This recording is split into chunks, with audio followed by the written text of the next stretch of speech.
ایمان جس کو ہم بہت بولتے ہیں ایماندار کہ ایمان ہے بیسکلی، وہ ایمان ہے کیا؟ آئے مولا متقیان حضرت علی ابن ابی طالب علیہ الصلوۃ والسلام، اللہ صلی مولا کی بارگاہ میں چلتے ہیں اور مولا سے پوچھتے ہیں، امام فرماتے ہیں کہ ایمان جو ہے وہ 4 پلرز پہ ہے، 4 پلرز ہیں ایمان کے، جس کے اوپر جیسے مسجد ہے کس کے پلرز ہیں اس پہ کھڑی ہوئی ہے، ایمان کے 4 پلر ہیں امام فرماتے ہیں۔ خوب پہلی چیز جس کو ایمان مولا جو ہے وہ کہہ رہے ہیں کہ جس پر یہ قائم ہے وہ صبر ہے، پیشنس ہے، یعنی پیشنس جو ہے وہ ایمان کی پہلی پلر ہے۔ خوب ہم آئیں پریکٹیکلی اپنی زندگی میں دیکھیں یہ پیشنس کہاں ہے، پیشنس کہاں ہے ہماری زندگی، اور پیشنس کہاں کہاں ہوتا ہے۔ صبر روایات کی روشنی میں 3 ٹائپس کا صبر ہے۔ پہلا صبر کیا ہے؟ یہ جو آپ لوگ مجھے سن رہے ہیں یہ بھی صبر ہی ہے ایک طرح کا، مطلب سمجھ میں نہیں بھی آ رہا کچھ کو، لیکن سن رہے ہیں بھائی صبر ہے کیا اور یہ خود ایک صبر ہے، یہ پریکٹس ہے، آپ پریکٹس کر رہے ہیں، انشاءاللہ اس کا اجر دے ملے گا آپ کو، کیوں نہیں ملے گا۔ صلوات بھیجتے محمد وآل محمد، اللہم صلی علی محمد۔ خوب پہلا صبر جو ہے وہ عبادات میں صبر، مثلا آپ عبادت کر رہے ہیں، درس سن رہے ہیں، انشاءاللہ کی عبادت ہے، اور آپ نماز پڑھ رہے ہیں، صبح سردی ہے یا مثلا نیند بہت آ رہی ہے مگر نماز پڑھنی ہے، اب آپ اس کے لیے اٹھتے ہیں، تو یہ کیا ہے؟ یہ آپ صبر کر رہے ہیں۔ خوب سختی ہے، ہارڈ ہے، مگر آپ روزہ ہے، ابھی تو خیر مشکل نہیں ہے لیکن سخت ہو روزہ کسی کے لیے، بچوں کے لیے جو بچے کم بلکہ بالغ ہو گئے ہیں، اور اب جو بالغ نہیں ہے اس کے اوپر روزہ واجب نہیں ہے، یہ خیال رکھا کریں کہ زبردستی پریکٹس کرائیں، اگر رکھ سکتا ہے رکھوائیں، لیکن اس کے اوپر اتنا ظلم نہ کریں کہ جب اس کی روزے رکھنے کی عمر آ جائے تو وہ بھاگ جائے۔ بعض اوقات ہم یہی کرتے ہیں، اتنا شروع میں پریشر ڈالتے ہیں، بعد میں بھاگ جاتا ہے، بولتا ہے اب تو میری مرضی، پہلے آپ کی مرضی تھی اب میری مرضی۔ تو آپ اس کو بلڈ کریں کہ اس کو اگر بالغ نہیں ہے تو ہفتے میں 2-3 دن رکھوا لیں، اگر شوق سے رکھ رہا ہے اس کی باڈی میں کوئی افیکٹ نہیں ہے تو چھپ چھپ کے کھا بھی لیتا ہے تو کوئی مسئلہ نہیں، کھانے دیں، کوئی نہیں، آپ پریٹینڈ کریں کہ آپ کو نہیں پتہ۔ جب ہمارے گناہوں کو خدا چھوڑ دیتا ہے تو پھر ہم کیوں ہیں چھوٹے سے بچے جس کے اوپر اگر واجب بھی نہیں ہوا اس کے اوپر ہم سختی کریں؟ نہیں عزیزان محترم، ہم بھی درگزر زندگی میں کیا کریں۔ ہم کسی کی چیزوں کو چھپائیں گے تو خدا ہمارے بھی عیبوں کو چھپائے گا۔ خوب صبر کریں، صبر عبادت میں صبر ہے۔ دوسرا صبر کہاں ہے؟ معصیت میں، گناہ میں صبر، یعنی گناہ ریڈی ہے، سامنے ہے، آپ کے سامنے کسی نے بات کی، آپ بھی اس کی غیبت کر سکتے تھے تیسرے آدمی کی، لیکن آپ نے صبر کیا، آپ نے بولا نہیں غیبت ہو جائے گی، چھوڑو رہنے دو، آپ کے پاس بھی تھا لیکن آپ نے، یا کسی نے آپ کے ساتھ غلط زبان میں، آپ بھی غلط بات سے جواب دے سکتے تھے اور آپ نے کیا بولا؟ نہیں یار صبر، یعنی گناہ پر، معصیت پر صبر کرنا is one kind of a patience، یہ بھی پیشنس ہے۔ تیسری پیشنس مصیبت پہ صبر کرنا، مومن کی نشانیوں میں سے ایک نشانی، یعنی کسی کی ڈیتھ ہو گئی، کوئی لاسٹ ہو گیا، کہیں نقصان ہو گیا، اب آپ صبر کر رہے ہیں، پیشنس ہے۔ اب یہ 3 kinds of پیشنس ہے، یہ پیشنس کی کائنڈ ہے۔ خوب اب امام فرماتے ہیں کہ جو خود صبر ہے، پیشنس ہے، اس کے بھی 4 پلر ہیں۔ اللہ اکبر، دیکھیں اسے کہتے ہیں انسان کامل، جو چیزوں کو بائرفیکیٹ کرتا ہے، کھولتا ہے۔ یہ ہم نہیں کر سکتے، یہ اہل بیت کا کام تھا اور علماء کا کام تھا۔ میں تو ٹرانسلیشن کرتا ہوں، واللہ میں ٹرانسلیشن کرتا ہوں، آپ خوش نہ ہوئے کہ میں کوئی بہت بڑا عالم ہے، طالب علم ہوں، میں سب ٹرانسلیشن کرتا ہوں آپ کی خدمت میں آ کر، میرا کچھ بھی نہیں ہوتا۔ میں آغا مصباح کی، آغا پنایان کی، آغا تحریری کی، ڈاکٹر رفیع کی، جتنے بھی بڑے استاد ہیں میں سب کی چیزوں کو ٹرانسلیٹ کر کے آپ کی خدمت میں دیتا ہوں، یہ ان کا کام ہے، انہوں نے کیا، ہم سے نہیں ہوتا یہ کام۔ امام فرماتے ہیں کہ صبر کے 4 پلرز ہیں اور ایمان کے، ایک پلر صبر ہے. اب صبر کے بھی نیچے 4 پلر ہیں, یعنی اس کے اوپر صبر قائم ہے. پہلی چیز کیا ہے؟ شوق. شوق, شوق کیا کہیں گے؟ کسی چیز کا اٹریکشن. ہاں اب اتنی اچھی تو میری فرینچ ہے نہیں پروننسیشن کروں. یعنی شوق یعنی محبت یعنی عشق, یعنی کسی چیز کا آپ چاہتے ہیں کسی چیز کو. شوق, شوق پہلی چیز ہے. وہ انگلش والا شوق نہیں ہے, شوق لگ گیا ایک دم, وہ نہیں ہے. یہ شوق اردو والا شوق ہے, اشتیاق سے ہے, عشق سے ہے. عشق ہے, محبت ہے. شوق کس کا؟ دیکھیں انسان جب کوئی عمل کرتا ہے تو کیا ہوتا ہے؟ یا اس کو فائدہ ہوتا ہے یا اس کو نقصان ہوتا ہے. تو وہ اسی چیز کو دیکھ کے کرتا ہے. خوب یہ فائدہ, اس کو منفعت جو فائدہ ہو رہا ہے وہ کیا ہے؟ یعنی شوق اگر ہے, عشق ہے, محبت ہے, تو یہ کیا کرتی ہے؟ یہ انسان کے اندر ایک چیز کو عمل دینے میں اس کو ہیلپ کرتی ہے. مثال کے طور پر جب آپ کو کوئی چیز آ رہی ہے, آپ کو پتہ ہے کہ میں جو یہ صبر کر رہا ہوں, جو مجھے اس سے شوق ملے گا, وہ مجھے جو مل رہا ہے وہ مجھے بہت کچھ ہے. یہ چیز ہے. مثال کے ہمارے استاد نقویان واقعہ بیان کرتے ہیں عشق سے کہ اعتکاف کی مثال دے رہے تھے. ان سے پوچھا رجب میں اعتکاف ہوتا ہے, ٹی وی کا پروگرام کر رہے تھے وہ, تو اس میں انہوں نے سوال کیا ہوسٹ نے ان سے کہ اتنے لوگ رجب کے اعتکاف میں جانا چاہتے ہیں, مسجد بھر گئی ہے, جگہ نہیں ہے, کہہ رہے ہیں ہمیں اندر آنے دیں, ہمیں بیٹھنے دیں, ہم بیٹھ جائیں گے, ہمیں کچھ نہیں چاہیے, یہ کیا ہے؟ تو انہوں نے بڑی ایگزامپل دی. ایگزامپل سے کہا کہ ایک بیٹی ماں کے ساتھ روٹی لینے گئی. روٹی لینے گئی تو روٹی لے کے گھر آئی اور بریڈ. تو تھوڑی دیر میں ماں کو دوبارہ کہہ دیے میں دوبارہ روٹی لے آؤں. اس نے بولا ابھی تو لائے تھے. کہا وہ ٹھنڈی ہو گئی. اچھا لے آؤں. دوبارہ لینے گئی, دوبارہ بریڈ لے کر آئی. تھوڑی دیر میں پھر بولا میں پھر لے آؤں. بولا پھر کیا؟ کہتا وہ خراب ہو گئی. اب وہ روٹی لینے بار بار جا رہی ہے. تو استاد نقویان کہتے ہیں اصل میں اسے بریڈ نہیں چاہیے, روٹی نہیں چاہیے. وہ فارسی میں کہا, بہت خوبصورت جملہ تھا, میں ٹرانسلیٹ کر دوں گا. کہا وہ دختر یعنی وہ لڑکی عاشق پسر نانوائی شدے, یعنی وہ لڑکی اس روٹی والے کے بیٹے کی ماں عشق میں گرفتار ہو گئی ہے. روٹی نہیں ہے, وہ بار بار اس کو وہ چاہیے.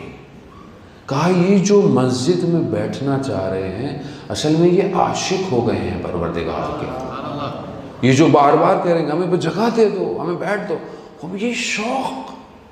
جب یہ عشق ہو تو صبر ہے, عبادت میں بھی گناہ بھی چھوٹے گا اور مشکل میں بھی. یہ شوق کریٹ کرنا ہے. کس کی طرف ہے یہ سب؟ کس کے لیے ہے؟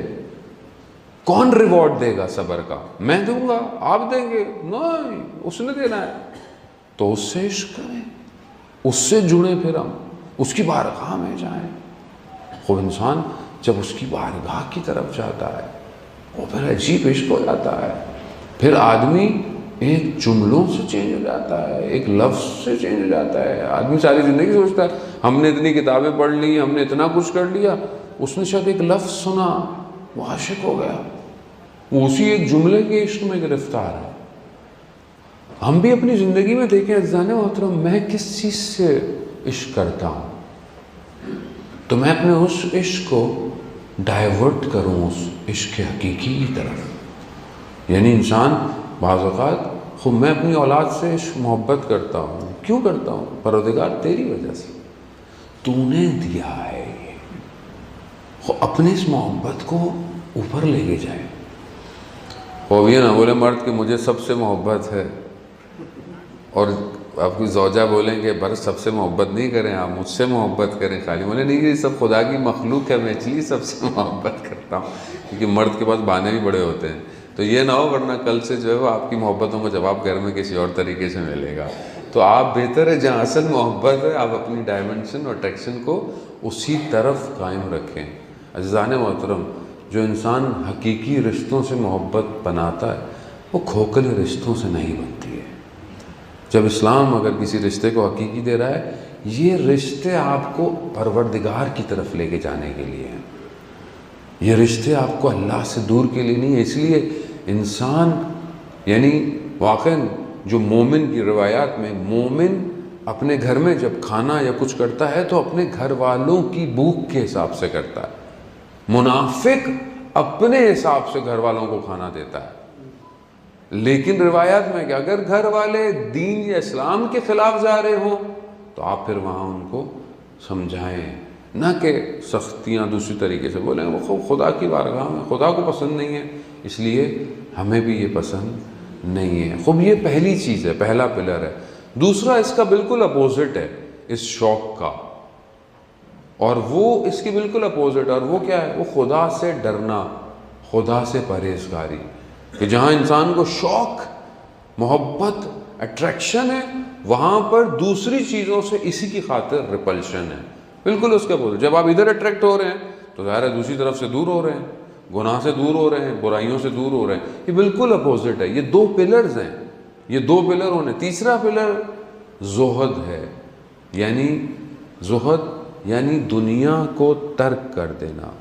میں نے پہلے بھی آپ کی خدمت میں شاید اس کی ڈیفینیشن بیان کی ہے کہ زہد کی تعریف آیت اللہ بہجت فرماتے ہیں، یہ نہیں ہے کہ آپ دنیا چھوڑ دو، نہ، دنیا ہو، دل دنیا میں نہ ہو۔ استاد ایک واقعہ بتا رہے تھے، ایک عالم دین بتا رہے تھے، بعد میں پتہ چلا ان کا اپنا ہی واقعہ تھا، وہ انہوں نے بولا ایسے، وہ کہنے لگے کہ پتہ چلے کسی شخص کی گاڑی چوری ہو گئی، تو انہوں نے کہا تھا کیا ہوا، لوہا ہی تو تھا، چند دن میرے استعمال میں تھا، اب کوئی اور استعمال کر لے گا۔ یعنی کیا؟ اب دل نہیں تھا۔ یا بعض اوقات 5-10 یورو کا نوٹ کھو جائے، رات کو نیند نہیں آتی، کہاں رکھا تھا، کدھر گر گیا، کہاں گیا۔ انسان اتنا اٹیچ جب ہو جائے تو یہی ہوتا ہے، پھر ایک چیز، 1 یورو کا سکہ بھی کھو جائے تو پریشان ہو جائے گا، کہاں رکھا تھا، گاڑی میں رکھا تھا، کہاں رکھا تھا، گر گیا، کھو گیا۔ کیوں؟ اٹریکشن ہے۔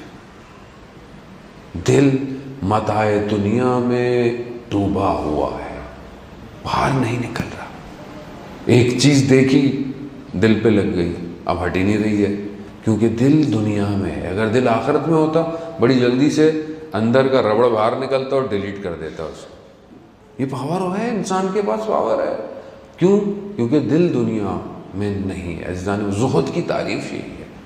زہد کی تعریف یہ نہیں آپ ہاتھ میں تسبیح پکڑ لیں، ٹوپیاں پہن لیں، آنکھیں نیچے کر لیں، پھر ٹکرا بھی رہے ہیں، استغفر اللہ استغفر اللہ استغفر اللہ۔ نہ، آپ سوسائٹی میں رہیں بٹ آپ کا دل کہیں اور رہے۔ کوئی دیکھے تو یہ کہے کہ ہاں یہ عاشق لگتا ہے، لیکن اس کا عشق کسی اور چیز سے ہے۔ عزیزان، تو آیت اللہ ملا حسین کلی ہمدانی کا واقعہ ہے کہ آپ کی صلوات شب جمعہ ان کی درجات میں اضافہ فرمائے۔ اللہم صل علی محمد۔ ملا حسین کلی ہمدانی جو کہ احمد کربلائی کے بھی استاد تھے اور آیت اللہ قاضی طباطبائی کے وہ استاد تھے، عارف تھے بہت بڑے۔ اس زمانے میں شخص تھا نجف میں، اور اس سے سب بھاگتے تھے، خوب بدماش ٹائپ کا تھا، تو لوگ بھاگتے تھے، تو اس کا نام بھی عبد فرار تھا، یعنی عبد فرار، فرار جو دیکھتا تھا فرار کرتا تھا۔ خوب ایک دن مولا کے حرم میں نجف میں یہ ان کے سامنے آ گیا، تو اس سے کہا، اور اس نے کہا کہ آپ کو نہیں پتہ میرا نام کیا ہے؟ آپ بھاگ نہیں رہے، ہٹ ہی نہیں رہے، پھٹ رہے ہو، تو آپ کو نہیں پتہ میرا نام کیا ہے؟ کہا کیا نام ہے؟ کہا عبد فرار۔ کہا تمہارا فرار کس سے ہے؟ اللہ سے ہے یا اس کے رسول سے ہے؟ کس سے فرار کر رہے ہو؟ بس یہ جملہ بولنا تھا، وہ پلٹ گیا، وہ گھر چلا گیا۔ دوسرے دن جب درس سٹارٹ ہوا تو انہوں نے اپنے شاگردوں سے کہا کہ ایک ولی خدا کا انتقال ہو گیا، چلو اس کا جنازہ پڑھانا۔ اب یہ سمجھے پتہ نہیں کس کا۔ جب یہ پہنچے تو یہ عبد فرار کے باہر کھڑے، کہنے لگے اس کا، یہ تو ایسا تھا ویسا تھا۔ اس کی زوجہ سے پوچھا کہ کیا ہوا؟ کہا رات کو جب سے گھر آیا تھا، ایک کمرے میں ساری رات بیٹھ کر یہی کہتا رہا، یہ فرار اللہ سے ہے یا اس کے رسول سے ہے، اور یہی کہتے کہتے وہ دنیا سے چلا گیا۔ یعنی ایک جملہ پلٹا سکتا ہے انسان کو۔ کیوں؟ کیونکہ انسان اپنے اندر دیکھے کہ وہ چیزوں میں جب اٹریکٹ ہو رہا ہے تو یہ دنیا کے لیے ہے یا خدا کے لیے ہے. آپشن نہیں ہے, سی آپشن نہیں ہے ہمارا, اے یا بی اونلی نہیں, ادھر بھی ہو اور ادھر بھی ہو. یعنی ایسا ہوتا ہے نا ہمارے یہاں, کچھ دین بھی چلتا رہے اور تھوڑا مولانا دنیا بھی تھوڑی چلتی رہے. کیا مسئلہ ہے, اتنی ٹینشن ڈالیں گے تو دنیا بنی دین کے لیے ہے. دنیا جب خدا نے بنائی, جب پہلے شخص کو بھیجا تو نبی بھیجا, یعنی اپنا پوری شریعت کے سے ساتھ بھیجا. ایسا نہیں بھیجا کہ پہلے لوگ رہتے تھے اور پھر ان کے لیے, نہیں, پہلا شخص ہی خدا کا نمائندہ ہے دنیا میں. تو اس کا مطلب ہے کہ خدا بہتر جانتا ہے دنیا, لیکن آج ہم شاید زیادہ بہتر جانتے ہیں کہ دنیا الگ ہے, دین الگ ہے. عزیزان محترم, تیسری اور آخری چیز جو ہے وہ تراقب ہے, جو چوتھا پلر ہے اس کا صبر کا. وہ کیا ہے؟ وہ انسان کی قیامت کی اور آنے والے کام کی طرف امید رکھنا, ایک ہوپ رکھنا. یہ ہوگی تو یہ سب سے زیادہ بیسٹ کہاں ہوتی ہے؟ جب انسان کے اوپر کوئی پریشانی آتی ہے, کوئی مشکل آتی ہے, تو وہ کیسے برداشت کرے گا؟ اس کو یہ امید ہو کہ یہ سب ختم ہو جائے گا, اس کو یہ امید ہو کہ اس کے بدلے میں مجھے کچھ ملنے والا ہے. تو ہم بعض اوقات دنیا میں بہت پریشان ہیں, بیماری کی وجہ سے, چیزوں کی وجہ سے. ہم کوشش کریں, دعا کریں, دوا کریں, سب کریں, لیکن ایک امید رکھیں کہ ان مشکلات جو ہم برداشت کر رہے ہیں اس کے اگینسٹ ہمیں اس دنیا میں کچھ ملے گا.